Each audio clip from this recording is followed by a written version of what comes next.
Welcome to a Simple Therapy podcast. Real conversations, brave stories, and simple soulful insights for therapists and anyone on a healing journey. I'm Sindee Gozansky, licensed therapist, supervisor, and a fellow human figuring it out too. Around here, we believe healing doesn't have to be complicated, and that leading with your heart still matters. We talk about what it really means to be human in and out of the therapy room. You'll hear from therapists, mental health professionals, and people courageously sharing their personal healing journeys. Because whether you're the therapist or the client, we're all human here. Let's keep it simple and keep showing up. Hello, and welcome to another episode of a Simple Therapy podcast. I'm your host, Sindee Gozansky. So, what if the thing you've been trying to fix about yourself was never actually broken? What if all that anxiety, overthinking, shutdown, overfunctioning weren't signs that something is wrong with you, but signs that your system has been trying to protect you all along? So many of us share this quiet but powerful belief. There's something wrong with me, and I need to figure out how to fix it. What if the question isn't how to finally fix yourself, but what becomes possible when you stop trying?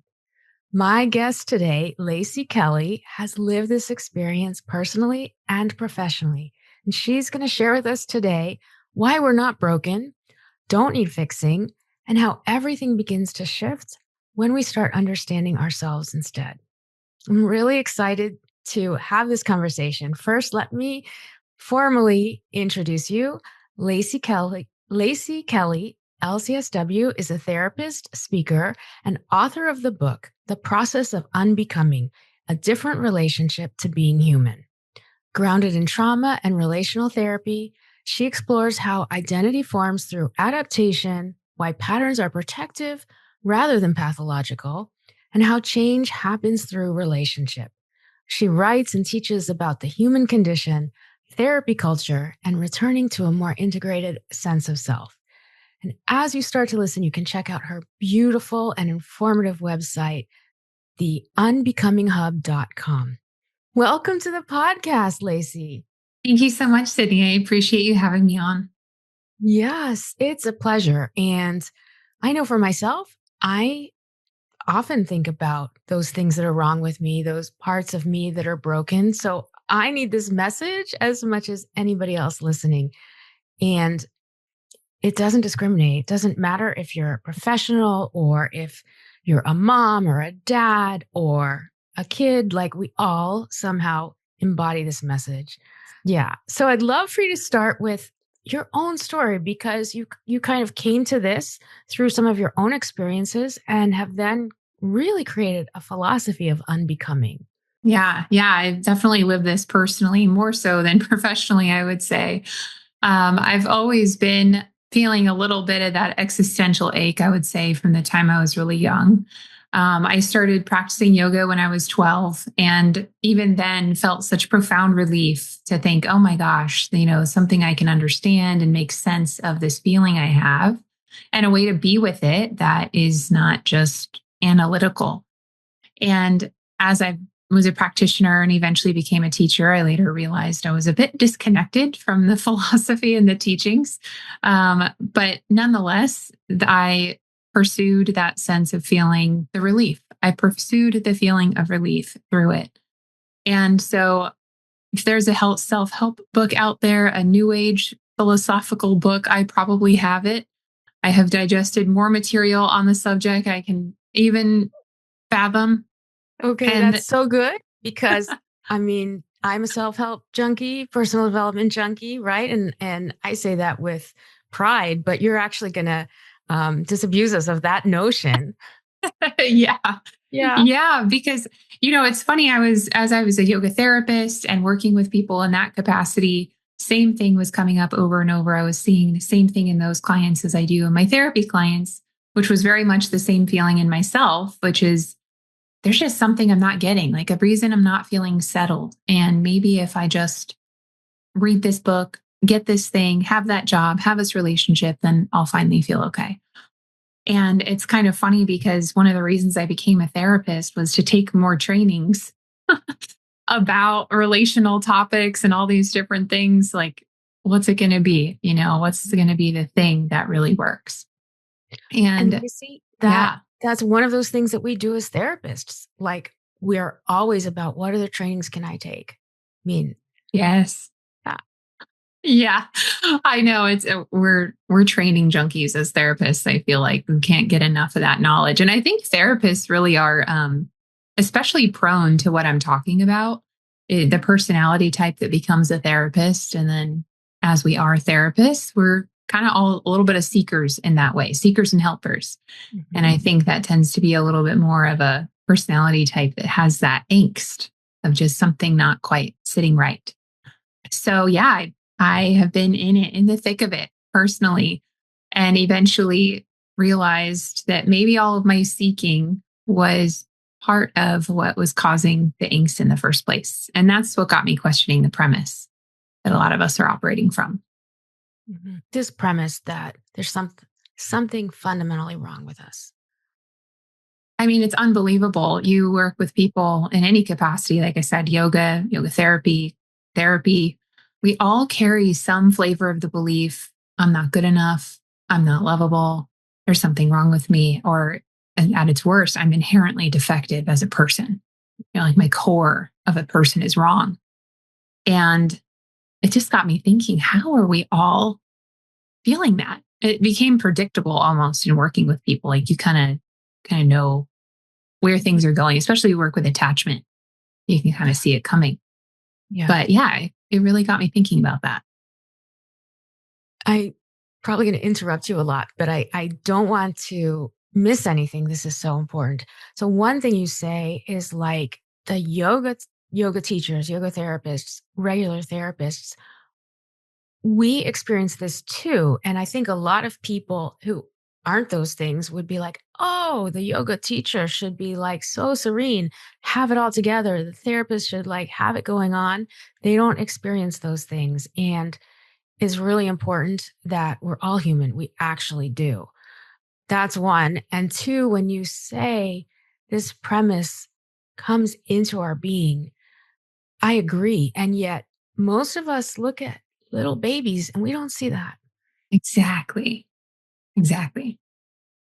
Yeah. And that's really, and please do interrupt me because I can have a tendency to go off. So please, the more you interrupt me, the better. This will be fun.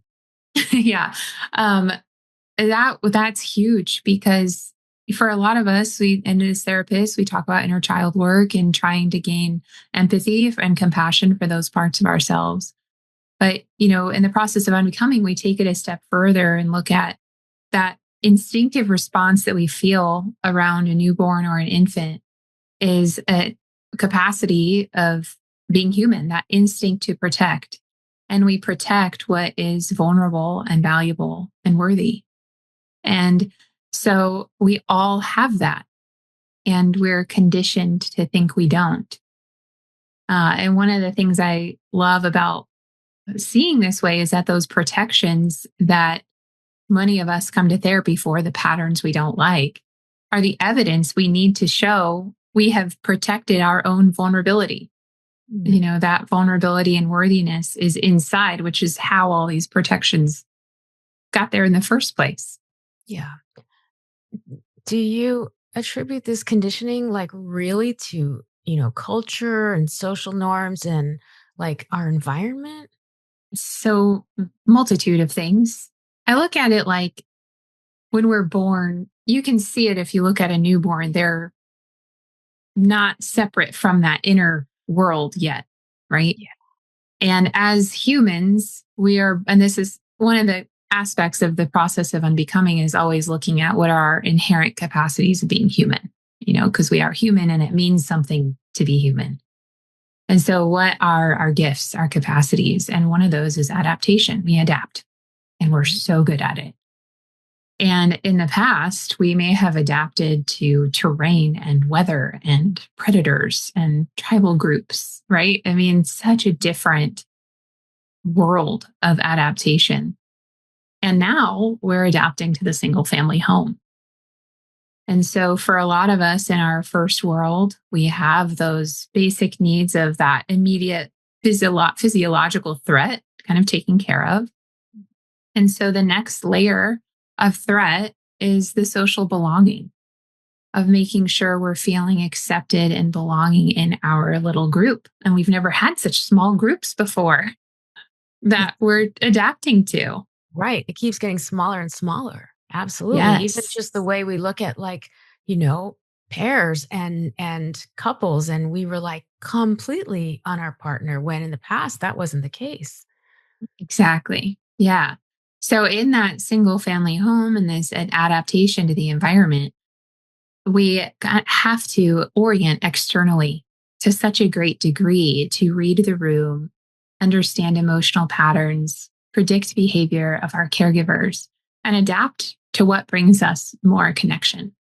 And I think it's in that turning away from the inner world, which we have to do as part of the human condition, that that belief starts to form, Yeah. because that adaptation is happening alongside personality development, and personality development is inherently egocentric, so we then internalize. And one of the things that really prompted me to put this out there now is, unknowingly, I think sometimes in the therapy culture, we can imply that if we had just had more attunement, or if we had just had different conditions, maybe we wouldn't feel this way. Mm. And I completely disagree with that. I think it's an inevitability. And that part of understanding ourselves is coming back to that wholeness. And in order to come back, you have to leave. You have to forget. Yeah. So it's so rich and fascinating. Even as you talk about, like, we forget, and going back to the notion of babies being born and already being whole, and they're not holding this fundamental flawed premise. And in some spiritual traditions, they even say, like, babies are so much closer to God or spirit or source. And then as we go, if we don't open to it, we start becoming farther and farther away. And I wonder if that's something that connects for you with this unbecoming process. And I'm so glad you said it. Yes, it is a belief of mine, and it seems to make sense. And I come back to the human condition where it's inevitable as well. For whatever reason, I don't believe there's a set of circumstances that can preserve that closeness. And that perhaps the whole point of a life is to be born into that forget and remember again. And that's kind of what the whole process of unbecoming circles back to, because we remember and then we forget, and then we remember and then we forget, you know? Wow. Lacey, I have chills. That's crazy. How do we remember again? I know this is like the magic question, but you allude to experiencing some of this because you yourself were striving, like pushing for, personal and professional limits, and the pressure to always get it right, and burnout. And then you've shifted even as you, like, try to study and live in this way. Yeah. I mean, that entering premise, that foundational premise is really the key to the process. And I don't start with the premise as a idea. I start with it as a reality for everybody. And so there's a little bit of a buy-in as somebody who comes to this process of, do I believe that all humans are born worthy and valuable and with dignity? And not everybody believes that. And so for them, this probably isn't going to feel like a fit. But more often than not, I would say, when I challenge my clients on that, they come to a place of saying, yeah, I do believe that. I think most people do. And at that point, if you say, okay, I believe all humans are born with dignity, value, and inherent worth. It's something that can't be taken. No experience can taint. We're born with it. We die with it. It reorganizes the way you see oneself. And so when you have that premise foundationally, that's where the remembering can come back. So it's that change happening through relationship is that relationship with self, adopting that premise and understanding differently. And then you just start to see everything you do in a different light. So when you feel yourself pulling back again into that more contracted state where you're in the thoughts and the adaptations and the protections, it's like it can slow down and say, oh yeah, I'm human. I have everything I need. And it just opens up again. Yeah. So the challenge is somebody might want to say that I'm human. I have everything I need. And, I can imagine my response would be, yes, well, if I really had everything I need, why am I in conflict in this relationship? Why am I still doing this pattern? Why haven't I, achieved this one goal? If I have everything I need, I should have that capacity to also do those things. And that's perceiving the protection as a limitation or something so that's staying in that premise. There's something wrong with me. And if this wasn't here, I would be fixed. Wow. And so when we scale that back and we say, I am whole and complete as I am, and this protection that I see is evidence of that worthiness, and it served the purpose of adapting to a set of conditions. Okay, are those conditions here right now anymore? So you can kind of start some self-inquiry that changes the way you're perceiving yourself and then therefore relating to your environment. Mm-hmm. So I wish it could be like a step-by-step, like a 1 through 5. This is how we get to this place. But I don't think anything really works that way because life is inherently rhythmic and cyclical. Yeah. So, it's more of a process that allows for all of that. It allows for the failure. It allows for the protection to be there in a way we don't like. It allows for all of it to be because it's going to be. Yeah. You're so good at this. I have to say, anybody listening. So, I gave Lacey like something that is true for me, and a client could actually bring it in. And you had your response, which is part of this whole process that makes so much sense. Like, I just acknowledge you for it. Like, it's amazing. And so going back to this sense that those protections limit us, maybe help us understand, like, yes, we can't do 1 through 5, but you have these gems and nuggets that help clarify everything. So we started, just to review a little bit, with the premise, and the premises were all fundamentally whole and worthy and valuable. And then now we have the second notion that our protections limit us. So say more about that, please. Yeah. Yeah. So kind of going back to what I had said earlier about adaptation in our environment. And so when our personality is forming alongside our inevitable human quality of adapting, where, let's say there's a home where maybe there's some explosive temper. Mm-hmm. And so I adapt to that environment, maybe by holding back, watching my words, reading the room, hyper attuned to what's going on. Over time, that starts to feel like my personality because and that adaptation is forming alongside my personality development. So now I'm an adult and I have a hard time setting a boundary or saying what I need to say in a relationship. Or the moment conflict comes up, I shut down really fast. And what I want as my adult self is to feel connected. And I look at this protection as a barrier to that. So I say, well, if I wasn't doing that, then connection would come more easily. So I need to fix this. I need to change this about myself. And now we're bringing ourselves to that protection in a relationship that says this is wrong and it needs to change, which sounds so simple when I say it because that's how it's talked about. But when we really look at the anatomy of that, what we're saying is something about me is wrong. And my life would be better if this part of me didn't exist. And the hard part is to recognize that those protections are not going anywhere. They're not something that can change by force and effort. There's something that can only change through being seen and met. So when I understand that protection as the adaptation that was necessary for the environment, and now I look at my current circumstances, my conditions now, and say, do I need this adaptation? Does the environment require this of me? There might be times we say yes because we tend to go into relationships that mirror our early 100%. templates, Exactly. Right. So it may not be the same level of explosiveness, but maybe you're in a relationship where your partner gets angry and that stirs you back to the past. Yes, right.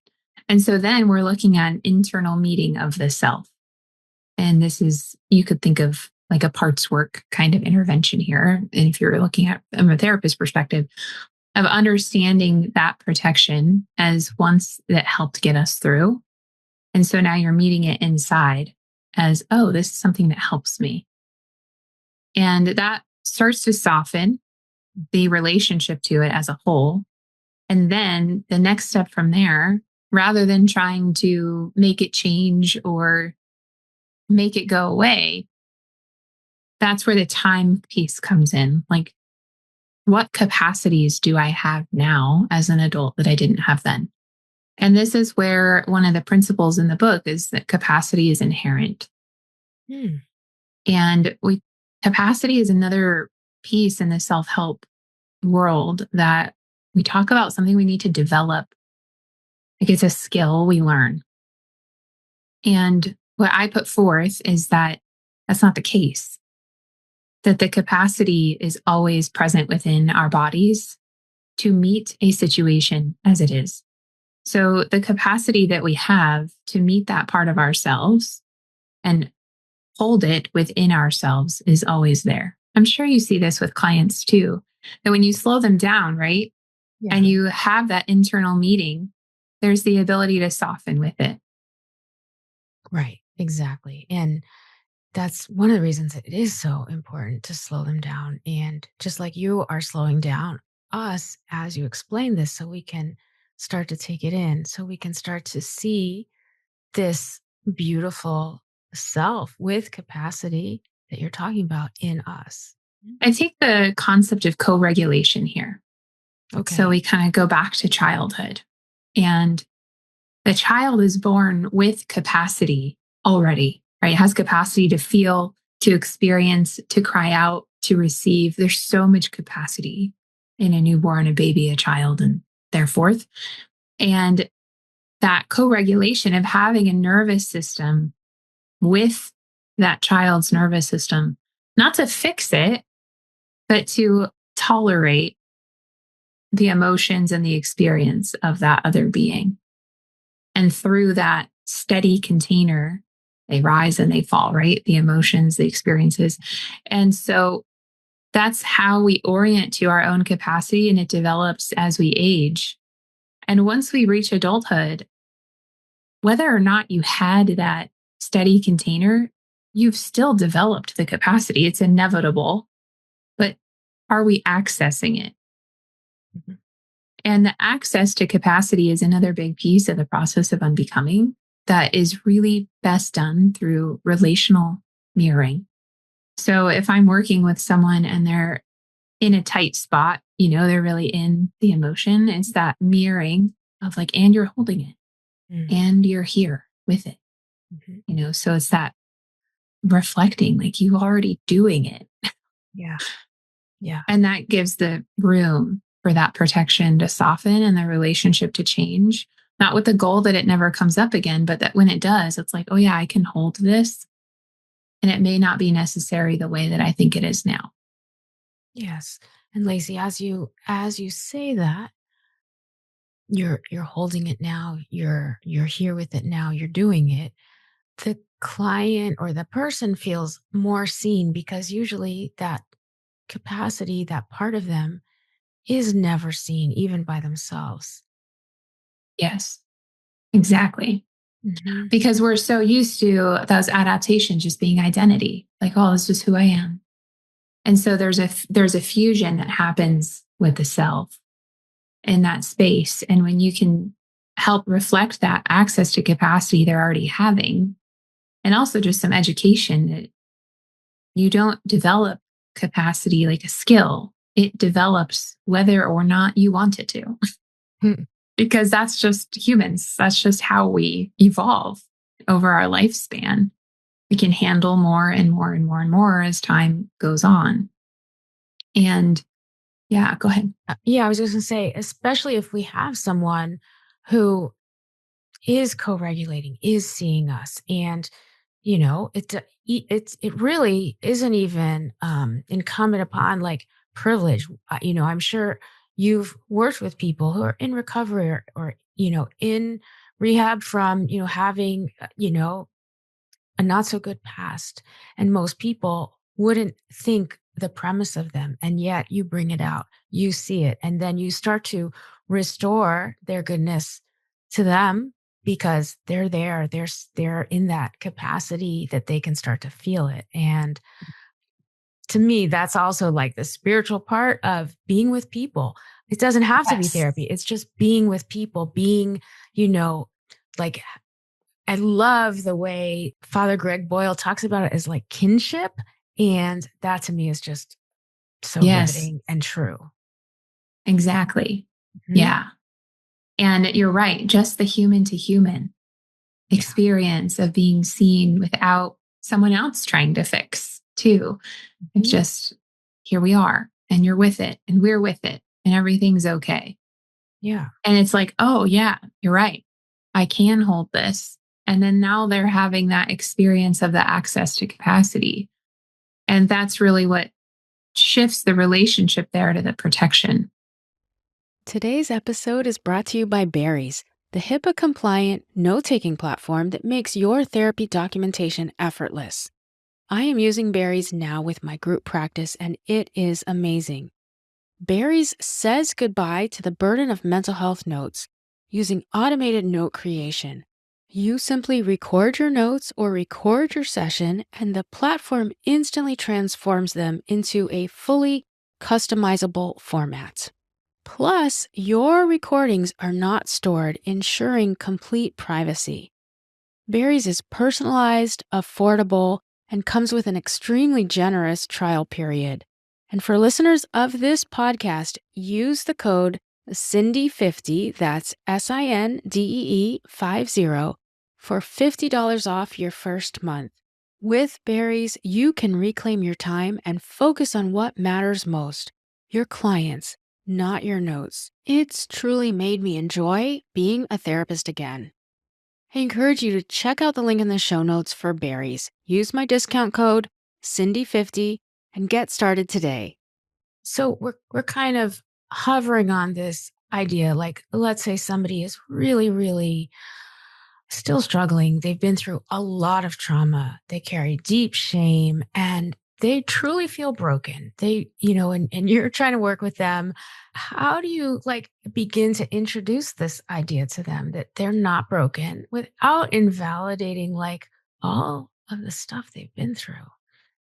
Yeah. Yeah. That's a really good question. I would say it's probably an unpopular approach in therapy today, because I do risk invalidating the client in Uh-huh. bringing this up at all.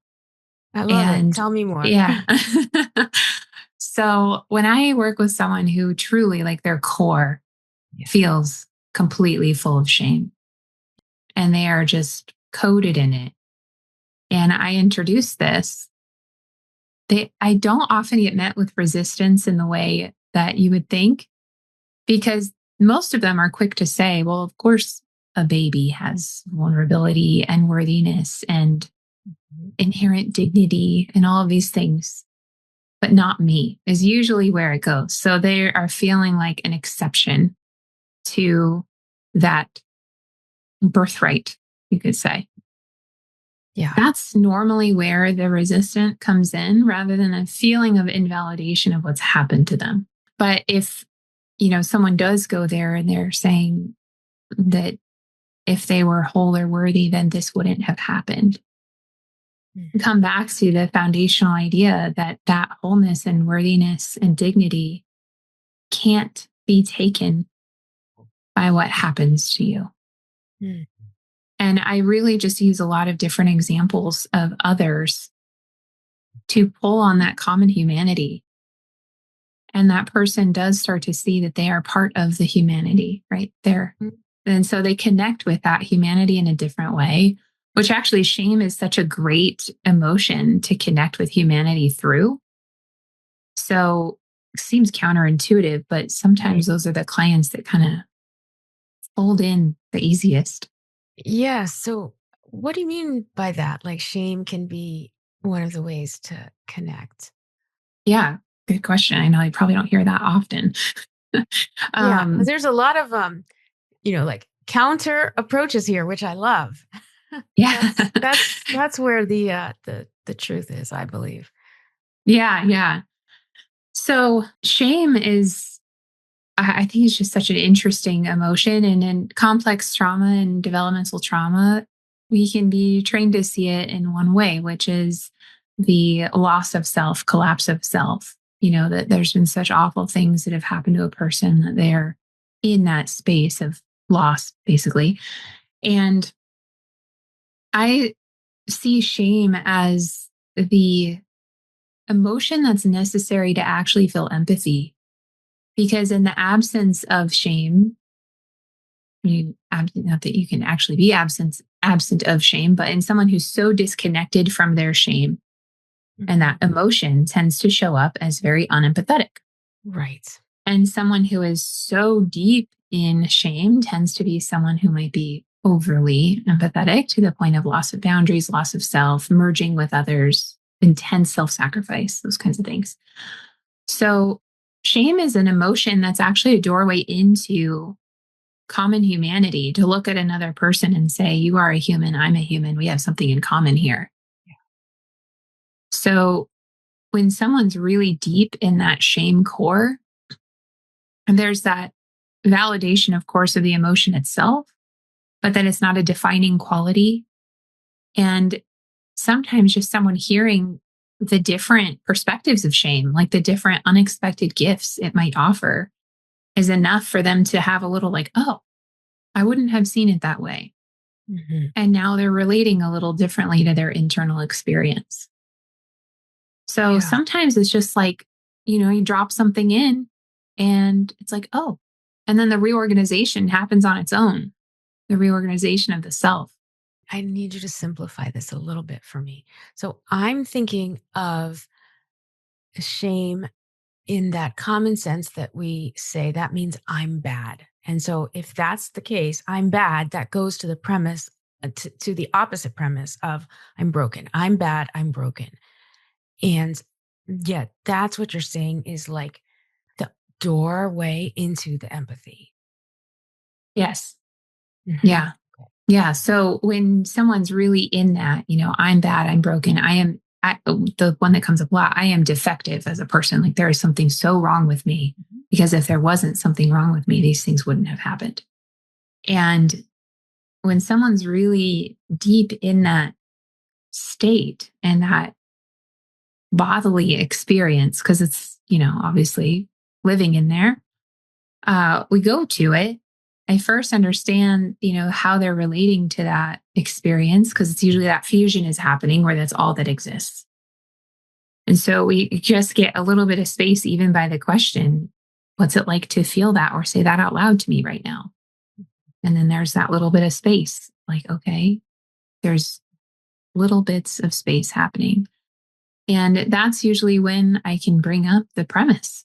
And like I said, it's perhaps unpopular because I don't stay with their experience of the shame for Yeah, very long. I do. It needs space and breathing room and session, of right. course, and it needs time. But I typically initiate a different way to be with it and go from there, depending on the response. That's that's incredible. And Lacey, it kind of reminds me the way you describe working.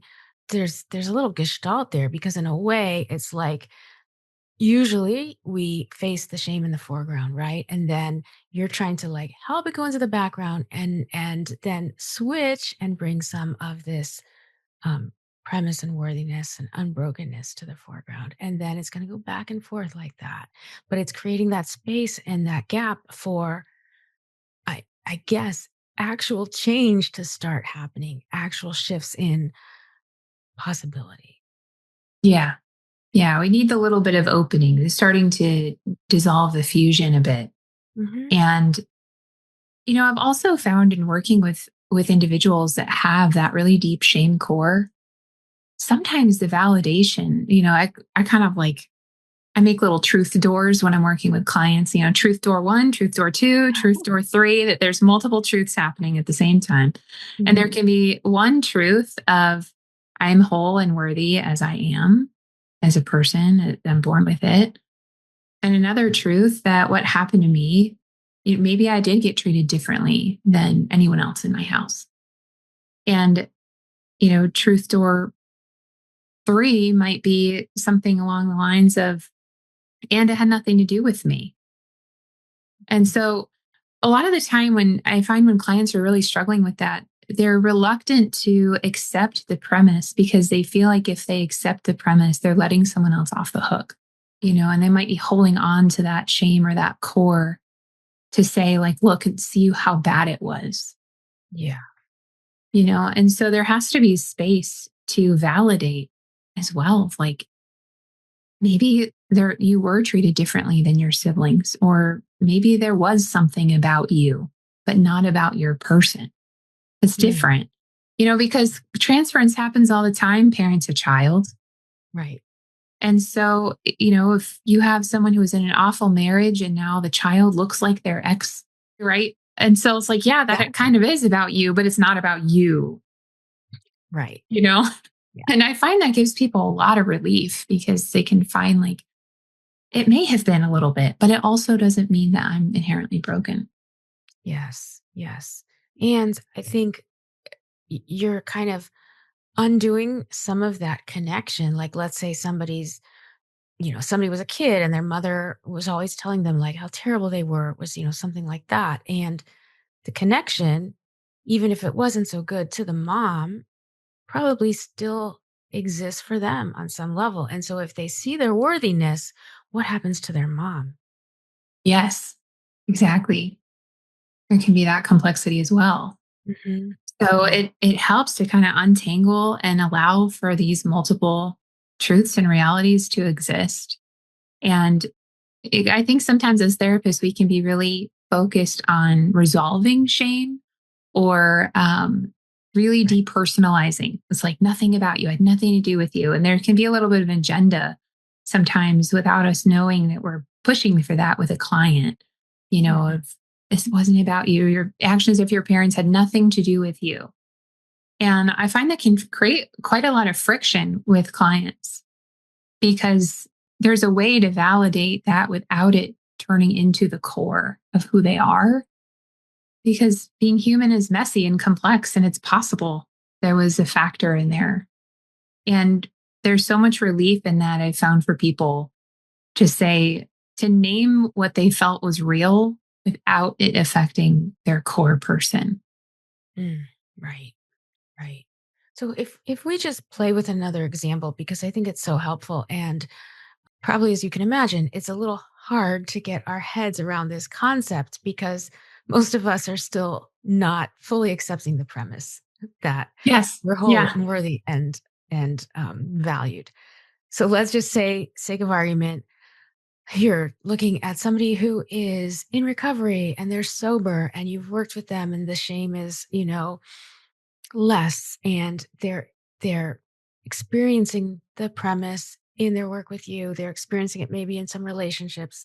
They're having capacity and they relapse and they come back and they're like, "You're wrong. I am terrible. All the shame is back. Look what I just did." What do we do there? Yeah. Good question. So I would first go back to the whole process as a whole, that it's never meant to stay one way, Mhm. that life doesn't ever stay one way.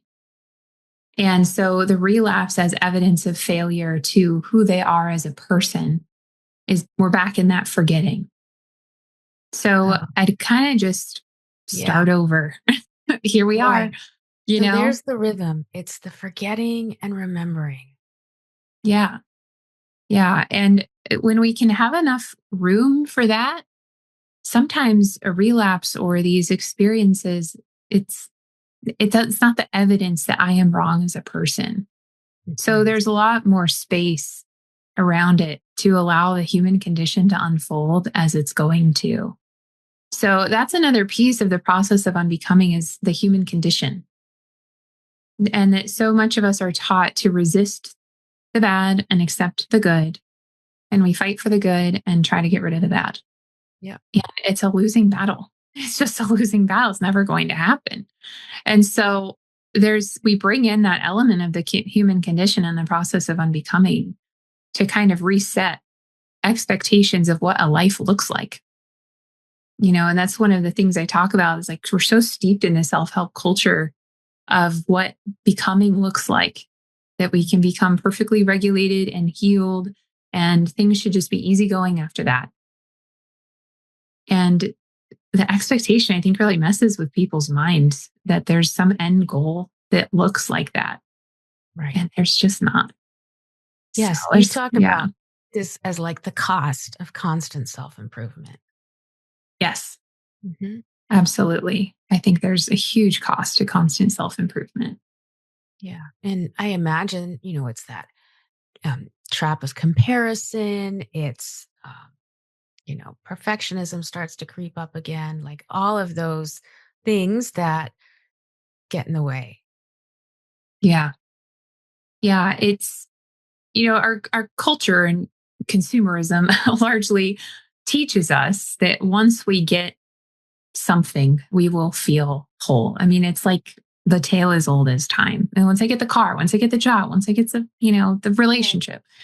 And I think in our new age, it shifted from those external milestones to internal milestones. Mhm. So a lot of us have kind of become privy to the idea that the next house, the next car isn't going to bring us that lasting fulfillment. Maybe we were told it Yeah. might. And so, in our quest to try and feel lasting fulfillment, we have turned inward and we have tried to figure out the self of what can I do with myself to feel that lasting fulfillment. And thus begins the project of the self. And it shifted from something that I think used to be more of a passive, not passive, that may not be the right word, but expansive experience, where people would find meaning through religion, which is on the outs. People would find meaning through community, which is on the outs. There was some kind of third anchor that you could organize around that would Mhm. alleviate some of this pressure. And in absence of that, we're really trying to find it inside. Everything's just inside and with the self. So I just have to overcome these barriers, become regulated, heal the past traumas, and then I'll feel Yeah. happy. Exactly. And then if I missed a day of journaling, I'm bad. Or if I didn't do the Yes. meditation or didn't do my, reading or exercise. Yeah. Mhm. It's like we're trying to become less human Right. and transcend the human condition, which like neither things are ever going to happen. Yeah. Being human is messy. That's a big part of this. Yeah. So Lacey, that I really like how you say that. Like we used to organize around a third. Do you see that happening anywhere, or do you have hope that that would happen again? Because that does seem to be like the relational piece where more healing and, seeing that everybody else is just like me. Yeah. Yeah. It's interesting. I actually just finished another book about this very topic. Yeah. It's called God is a Dirty Word. And it's about a cultural reckoning with God, Hmm. of what has kind of taken place of that shared experience. God in a lot of different ways, but what our society has filled in that hole. Mhm. And unfortunately, I think that we are organizing around things now, but they're not bringing us much peace. Yeah. That we organize around the self, we organize around politics, we organize around all different kinds of things in trying to fill that space. And working. Yeah. Yeah. So some of the organization around some of the like really hot political issues and things that are happening around the country here in the US, that's an example, and in other countries as well. What do you think about sports? Do you think that's a potential positive third, or does it kind Oh, of that's a good depend? thought. Yeah. I think it depends a lot. There's a lot of other cultural pieces that intertwine with sports. Yeah. But I think it's definitely better than some of the alternatives out Better there. than right. Yeah. We're trying to look for things where I don't it like corruption's not the word, but like it's something about this level of intensity and maybe divisiveness. Yeah. Yeah. Yeah, Versus absolutely. unity. Unity. So Yeah, it's another quality that I talk about of being inherent to humans is that we're meaning seeking. yeah, We're I love always that. trying to find meaning and we worship. I mean, we are inherently worshiping creatures. You can look at it across time and history. It's the very beginning. Yeah. And without us choosing what to worship, I think something just kind of fills that spot on its own. Yeah. And so, as far as finding that anchor for your life, something you can organize around that alleviates some of this pressure of the self, I think it is helpful to look in spiritual places, or nature or something that's Yeah. grounding. Exactly. That concept of awe, nature or Yeah. you know, we have worship nature and you can still maybe worship isn't the right word, but you can still have that kind of experience if you're out there. Or maybe you worship space or, something, like the night sky or something else. Yeah. Have to be something like God or a spiritual path.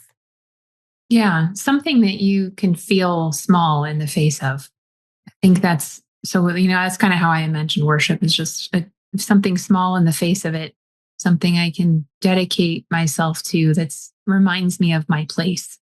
Yeah, I think we need that we as do. humans. We need like someone to rein it, not someone, but something to rein us in. Just like sit down, because Yeah, without it, we can really get big. exactly. And it's trying that. It's having other people say like, it's okay. Like this is something to actually try because it's been so kind of worked out of the mainstream. Yeah. Absolutely. Oh, we're covering so much. I'm just looking at my notes to see if there was something else I wanted to make sure. We just talked about the cost of self improvement. We were going to touch a little bit since many in the audience of my listeners are therapists or helpers. This is so close to home. Like we tend to have high burnout rates. We leave the professions. Our identity gets impacted. And, so like for the therapist listening or the helper listening who's feeling burnt out, what's your message to them I would say or your message to be, me? be mindful if you're trying to fix it for the client. If you're trying to fix the person in front of you, even with good intentions, you're reinforcing the premise that is causing the pain. Yeah. So, to hold in your mind as a therapist or a helper, as a human, I think all the time, that inherent wholeness and worthiness, and just hold it back there, because the client's not going to see it Mhm. and someone's got to see it in the room. Yeah. So if you just kind of hold it and see them through that lens, it organizes yourself as a therapist too. And then for yourself, therapists and helpers, I think we're very susceptible to trying to fix ourselves, because I think we can put that same pressure on ourselves. Like, I'm a therapist, I should have this figured out. Right. We're in the soup. Yeah. And so to put it down as well, you know, and therapy is another one of those fields where it can really do a lot for identity. There can be a Yeah. lot of identity tied to being a therapist. And I would invite any listeners that if that feels true, to start to explore that a little bit, of what feels important about holding it as identity Mm. versus your career. Oh, that's great. That's great. That's really good journal prompt or supervision question. Yeah. Yeah. Yeah. And I think going back to looking for that reflex to fix and how that is what leads, to the burnout. I call it like also leading with love, when we hold it for ourselves and our client. And in a way that's holding this premise that you're lovable, you're worthy, you're not broken. That's so important. And for people listening, there are a lot of tells that you're trying to fix, right? Maybe you're overworking. Maybe you're starting to give suggestions before the client asks for permission. What are some other thoughts you have about what we do when we're trying to fix? You take it home. You take this home and you worry, worry, worry about that individual. Yeah. Or in session, you're noticing like you're speeding up inside a little bit. You're kind of getting ahead of the session or where it's going. Or maybe you're feeling like their progress, if you're looking in that lens and it's not coming enough, that you're doing something wrong. Right. And so now the pressure of like, I got to figure out how to help this client. Yeah. And just, taking a breath, remembering your own wholeness and worthiness and seeing it in them. And I think it's just so helpful to remember you're sitting in front of another human. Yes. Yes. I love that. Those are great reminders too, because we can all fall into that. And it's not just for a new therapist, it's for anybody. We do care a lot.